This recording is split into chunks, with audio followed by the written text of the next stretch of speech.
நீங்கள் ஒரு முடிவு பண்ணிட்டீங்கன்னா உங்கள் பேச்சை நீங்களே கேட்க மாட்டீங்க. அப்போ எப்படி வாழ்க்கையில் முன்னேற முடியும்? என்ன இருந்தாலும் உங்களுடைய மூடு, உங்களுடைய விஷயத்தை கெடுத்துக்கொள்ளாமல் இருப்பது. நிறைய ரெசல்யூஷன்ஸ் வச்சிருக்கியா? நாளையிலேருந்து, இந்த 1ஆம் தேதியிலிருந்து நான் இதெல்லாம் விட்டுற போகிறேன். எத்தனை வருஷமாக வச்சுட்டு இருக்கிறேன்? 5ஆம் தேதிக்கே அது இல்லாமல் போகுது. எப்படி அது? பொங்கல் வரைக்கும் கூட தாங்க மாட்டேங்குது. உடனே நான் தான் இதை செய்யணும்னு முடிவு செய்கிறேன், ஆனால் நான் அதை செய்ய மாட்டேங்கிறேனே. நான் இன்னைக்கு உனக்கு அந்த திரையை விலக்கி விடுகிறேன். உன்னை ஒரு குதிரை, நீ உன்னை தண்ணி ஓடையின் பக்கம் கூட்டிகிட்டு போய் நிறுத்த தான் முடியும். தண்ணி குடிக்க வேண்டியது நீ, உனக்காக நான் குடிக்க முடியாது. உன் தாகம் தீராது. இப்போ நான் ஒரு விஷயத்தை விளக்குறேன் பார். 3 நாட்களுக்கு முன்னால் அலன் மாஸ்க், யார் அவர்? Tesla owner. அதை விட அவருக்கு இன்னொரு பெரிய ஒரு ஐடென்டிட்டி இருக்குது. இந்த உலகத்திலேயே 800 கோடி மக்கள், 850 கோடி மக்கள் இருக்கிற இந்த பூலோகத்தில் பந்து இருக்கல, அதில் முதல் பணக்காரன் அவன் தான். அவன் பண மதிப்பு எவ்வளோ தெரியுமா? நான் 3 நாளுக்கு முன்னால் தான் போய் தேடினேன். எவ்வளோ தாண்டா நீ வச்சிருக்கிறேன்? 56 கோடி லட்சம் ஒரு மனுஷன் வச்சுருக்கான்ப்பா. 56 கோடி லட்சம். நான் விசாரிச்சு சொல்கிறேன். இதை 56 lakhs crore rupees வச்சிருக்கார். அதுக்கு பெருமதியான சொத்துக்கள், அதற்கான அசையும் அசையா சொத்து, அவ்வளோ பெருமதி அவர். ஓகே, ஆலன் மாஸ்க் கிட்ட ஒரு கேள்வி கேட்டாங்க. மிரண்டு போனங்க அந்த கேள்வியை பார்த்து. நான் அதுக்கு அந்த ஆள் சொன்ன பதில் இருக்குல்ல, தெரியும்ப்பா நீ ஏன் இவ்வளோ பணக்காரனா இருக்கிறன்னு இப்போ தெரியுதுப்பான்னு நான் முடிவுக்கு வந்தேன். கேள்வி என்ன தெரியுமா? சார், நீங்கள் ஒரு இலக்கை ஃபிக்ஸ் பண்ணுறீங்க சார், ஒரு டார்கெட்டை ஃபிக்ஸ் பண்ணுறீங்க சார். இப்போ உதாரணத்துக்கு 500 மார்க்கா உனக்கு? 10th 500 மார்க்கா? ஆமான்னு சொல்ல. 500 தானே? 500 மார்க்கில் 496 வாங்கணும்னு நீ முடிவு பண்ணிட்டேன்னு வச்சுக்கோங்க. நீ முடிவு பண்ணியிருக்க சரியா? நீ ஃபிக்ஸ் பண்ணிட்ட. ஓகே, ஆலன் மாஸ்க் கிட்ட கேட்குறாங்க, என்ன கேள்வி பாரு.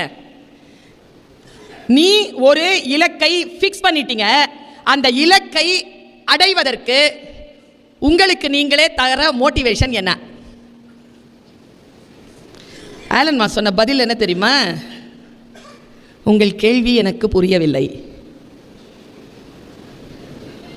இல்லை சார், நீங்கள் ஒரு இலக்கை நிர்ணயிச்சிட்டீங்க சார், அந்த இலக்குக்கு போக முடியாதபடிக்கு உங்கள் தடைகளை நீக்கிறதுக்கு உங்களுக்கு நீங்களே மோட்டிவேட் பண்ணிக்கிறீங்கல்ல, அது என்னது சார்?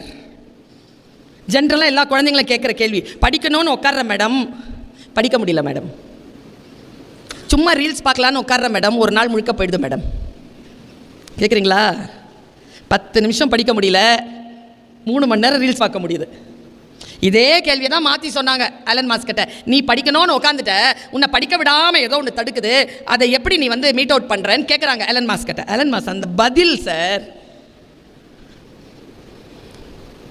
அவர் சிம்பிளாக சொல்லிட்டு போயிட்டாருங்க, உங்கள் கேள்வி எனக்கு புரியவில்லை.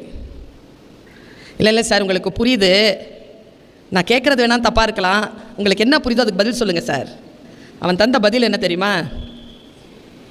நீ தானே அந்த இலக்கை ஃபிக்ஸ் பண்ண, அந்த இலக்கு தானே உனக்கு மோட்டிவேஷன், அப்புறம் உனக்கு என்னத்துக்கு மோட்டிவேஷன் கேட்டார் அவர். இலக்கை ஃபிக்ஸ் பண்ணது நீ தானே, அப்போ என்னத்துக்கு உனக்கு மோட்டிவேஷன் அவர் கேட்குறாருங்க. நான் ஒரு இலக்கை ஃபிக்ஸ் பண்ணா அதுதான் என் மோட்டிவேஷனை தவிர அதை அடைகிறதுக்கு இன்னொரு மோட்டிவேஷன் எனக்கு தெரியலன்னு எவன் சொல்கிறானோ அவன் ஆலன் மாஸ்க் மாதிரி உயர்றான். மதுரையில் ஆயுள் தண்டனை கைதிகள், பாளையங்கோட்டையில், வேலூரில், சென்னையில், இந்த 4 இடங்களிலும் இருக்கக்கூடிய ஆயுள் தண்டனை கைதிகளுக்கு ஒரு மோட்டிவேஷன் ப்ரோக்ராம் பண்ணணுன்ட்டு ஒரு 10 மோட்டிவேஷனல் ஸ்பீக்கர்ஸை நோட் பண்ணி கொடுத்துருக்காங்க. அவங்க எல்லாத்துலேயும் நிறைய டிக் பண்ணது இவங்க வரணும், இவங்க பேச்சு நல்லா இருக்கும்னு சொன்னது என் பேரா போச்சு. என்னை கூப்பிட்டு மோட்டிவேஷனுக்கு மதுரைக்கு கூப்பிடுறாங்க. கைதிகள் இருக்காங்கல்ல, ஆயுள் கைதிகள், அவங்களுக்கு ஒரு மோட்டிவேஷன் ஸ்பீச்சுக்காக கூப்பிட்டாங்க. அவங்க என்ன விழாவுக்கு கூப்பிட்டாங்கன்னா, கைதிகள் கைவினை பொருட்களோ சாப்பாடோ தயார் பண்ணும்போது அதை கொண்டு விற்கணும். ஃப்ரீடம்னு ஒரு கடை இன்றைக்கும் இருக்காங்க, ஃப்ரீடம் அங்காடின்னு போட்டிருக்கு. அதுக்கு நான் தான் உத்காட்டன், நான் தான் அந்த ரிப்பன் வெட்டினேன். இந்த டிஜிபியா, அப்போது அந்த சிறைக்கான டிஜிபியாக இருந்தவர் மிஸ்டர் அம்ரீஷ் கெஜ்ரிவால் அப்படிங்கிற ஒருத்தர், நல்ல ஒரு 6'3" இருப்பார் அவர், ஹைட், வடநாட்டுக்காரர், தமிழ் பேசுவார், ஓரளவுக்கு புரிஞ்சுக்கிறார். ஆனால் அவர் ரொம்ப ஆச்சரியப்பட்டார். உங்கள் பேச்சு அவ்வளோ பேர் சொன்னாங்க மேடம். ப்ரோக்ராம் ஆரம்பிக்கும் பொழுதே மணி 6:45. அவர் பேசி முடிய நான் பேசுகிறேன் 7:30, 7:40 ஆகுது. 7:40க்கு நான் கிளம்பி ஆகணும். ஏன்னா 8:30 மணிக்கு எனக்கு ஃப்ளைட். வெளியில் வரணும். அன்றைக்கி தெற்கு மாட வீதியில் விழா. சிறையிலிருந்து அங்கே ஏர்போர்ட்டுக்கு போகிறதுக்கு 40 மினிட்ஸ் ஆகும். ஆனால் ரொம்ப ரஷ். உடனே என்ன தெரியும் பண்ணார், அந்த எஸ்பி, அங்கே இருந்த எஸ்பி, ஜீப் எடுப்பா அப்படின்னார். நான் பேசி முடிக்கிறேன் 9:45. நான் 20 மினிட்ஸில் போனால் தான் 20 நிமிஷத்தில் இது கதவு மூடிடும், ஏர்கிராஃப்ட் கதவு மூடிடும், அப்புறம் உள்ளே போக முடியாது. மேக்ஸிமம் 25 மினிட்ஸ் இருக்குது. வண்டி எடுப்பானார். வண்டி எடுக்கிறோங்க. நான் இதை பதிவாகிட்டு இருக்கு, நான் சொல்கிறேன், குழந்தைகளை ஒன்றுமே இல்லை, குழந்தைகளை படிச்சிருங்கிற இவங்க சொல்கிறாங்க, அவங்க சொல்கிறாங்க, அம்மா சொல்கிறாங்க, அப்பா சொல்கிறாங்க, திறந்து உட்காந்து படி. நீ பார், படித்தா என்ன நடக்கும்ன்றத சொல்கிறேன். அங்கே மிஸ் பண்ணிட்டேன்னு வச்சுக்க, ஏன் நீ என்ன மிஸ் பண்ணுறனே தெரியாத விஷயங்களை மிஸ் பண்ணுவே நீ. பாரு, வண்டி எடுப்பானார் எஸ்பி. வண்டி எடுத்தாங்க. டிரைவர் உட்காராருங்க டிரைவர் சீட்டில். எஸ்பி சார் போய் முன்னால் உட்காராருங்க.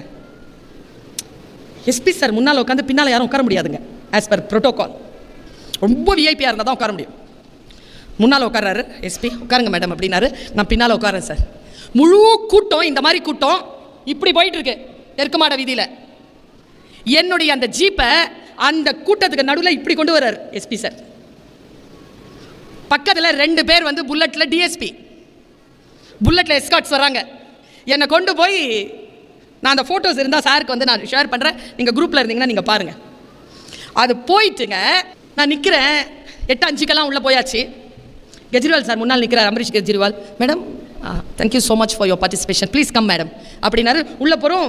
ஃப்ரீயாக சீக்கிரமாக, என்னோட சூட்கேஸில் ஒன்றும் எலக்ட்ரானிக் ஐட்டம்ஸ் இல்லை, சீக்கிரமாக ஃப்ரீ ஆகிடுச்சு. அப்போ எஸ்பி சாரில் have a nice trip madam அப்படின்ட்டு சொல்லி போனார்.